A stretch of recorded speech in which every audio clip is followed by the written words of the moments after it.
হযরত জিয়াদ ইবনু লাবিদ রাদিয়াল্লাহু তাআলা আনহু হতে বর্ণিত। তিনি বলেন, নবী সাল্লাল্লাহু আলাইহি ওয়াসাল্লাম একটি বিষয় বর্ণনা করলেন।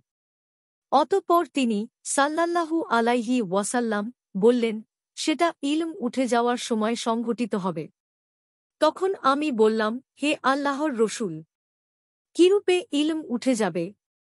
অথচ আমরা তো কুরআন শিক্ষা করেছি, আমাদের সন্তানদেরকেও কুরআন শিক্ষা দিচ্ছি।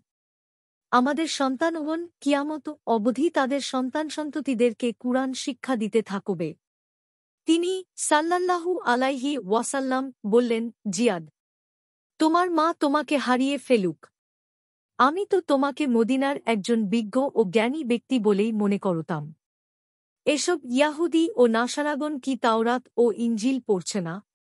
কিন্তু তারা তদনুযায়ী কাজ করেছে না এমন নয় কি? ইমাম তিরমিজিও অনুরূপ জিয়াদ রাদিয়াল্লাহু তাআলা আনহু হতে বর্ণনা করেছেন। আহমাদ ১৮,০১৯, ইবনু মাজাহ ৪,০৪৮, তিরমিজি ২,৬৫৩, মিশকাতুল মাশাবিহ ২৭৭। হাদিসের মান সহিহ।